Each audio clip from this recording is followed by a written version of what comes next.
Welcome back to the channel. Thank you for subscribing. It really helps me out a lot. Now let's dive into some fishing lures and what I learned working in a tackle store for 6 years. Now this is a Topwater Super Spook and this is a Topwater Super Spook. They are made by the same company, but don't let that fool you. These baits are completely different. And we're going to dive into that a little later. And that's with all fishing lures. They change, companies get bought, factories move, the production changes, the molds change.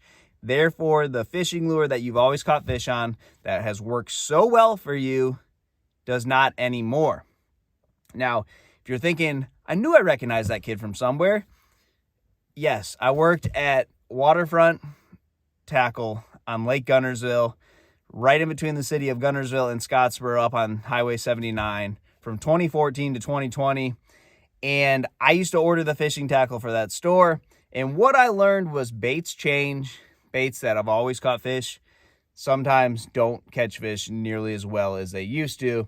And it sucks. It's something that you need to take note of. If you have a bait that you like a lot, you better buy some, because at any given point in time, they could change it and it might not be good anymore. So this is my example. I'm going to explain to you why this one works so well. I've won $8,200 on this bait in 2 tournaments on Kentucky Lake. I got on a little heater there on a Topwater walking bait bite, and this is the bait. But if you can see, there's a crack right there. That back screw is a little loose, and I'm just waiting for this bait to fall apart. I'm terrified throwing this in tournaments because I just think it might only have 1 fish left on it if it has already not caught that one last fish. And this is the same bait, but it's completely different. So I'm gonna explain to you what makes them different and why this one will catch probably 3 to 1 of this bait right here. So this bait looks like this. It's clear plastic with bone colored paint on it.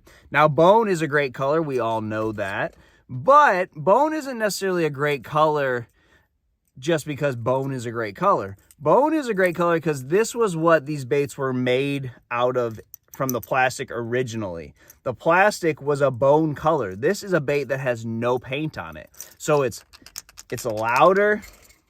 You can hear the one with the paint on it. It's louder. It moves through the water better. And I don't like this bait because it's a super spook. I like this bait because it imitates a gizzard shad. I could care less that it's a super spook. I just know this bait catches fish really well. This bait with the paint on it, the clear plastic, does not catch fish as well. So I don't even throw this. You see, I still got the big saltwater gaudy hooks on there. I haven't taken these off because I don't even throw this bait ever. So my whole point in this is there's these little intricate details that make baits great.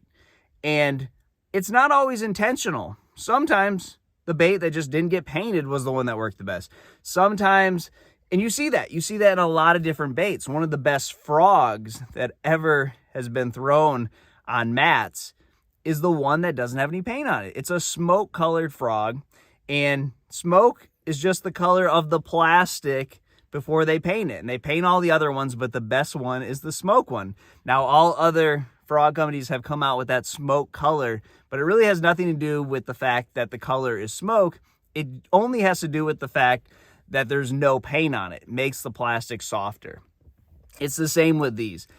Yeah, that whitish, bonish color is a great color when you're imitating shad. Topwater baits typically are thrown on days with overcast, so something that they can see really well is important.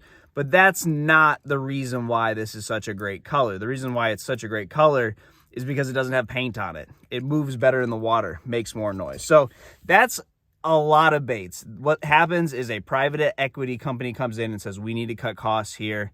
We can do this production a whole lot cheaper if we move our factory from this country to this country, or we just totally change everything, the molds, whatever. And like I said earlier, it's those intricate details where the way the plastic was put together, maybe the plastic was all one piece. And when you reeled your crankbait into a rock, it just floated up a lot slower. Well, they said, no, we can make this cheaper if we take 2 pieces of plastic and we stick them together. You crank it into the rock and it comes up really quick. Well, that's not what made the bait great. That slow rise after a rock imitated a crawdad. Bass would eat it.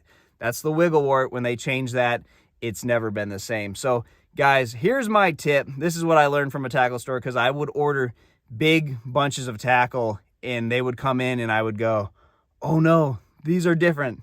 This isn't the same thing.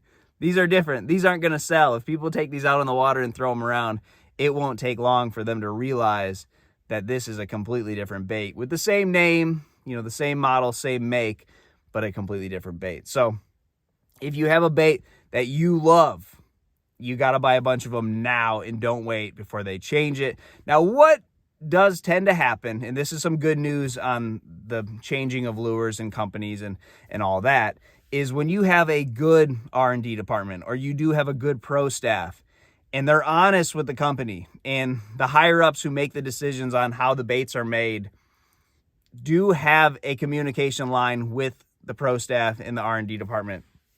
They can go, look, this is junk. You have created you've ruined a great product.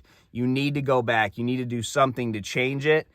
And that does tend to happen, because yeah, this one is junk, but I think they have went back and changed, because I have bought some other topwaters from the same company since then, and they've been good baits. So what typically happens is someone says, no, we cannot change that. This is what makes this company so great. This specific bait. You can change the name, you can even change the company, but don't change the bait. Keep the same molds. Yeah, change a couple paint jobs, whatever. We can get past that.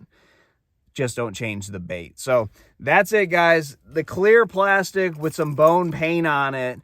Clear plastic with bone paint does not necessarily create this bone plastic, and it changes the bait. So like I said, guys, go out and buy you a bunch of your favorite lures before they change them. Thanks for watching, and I'll see you on the water.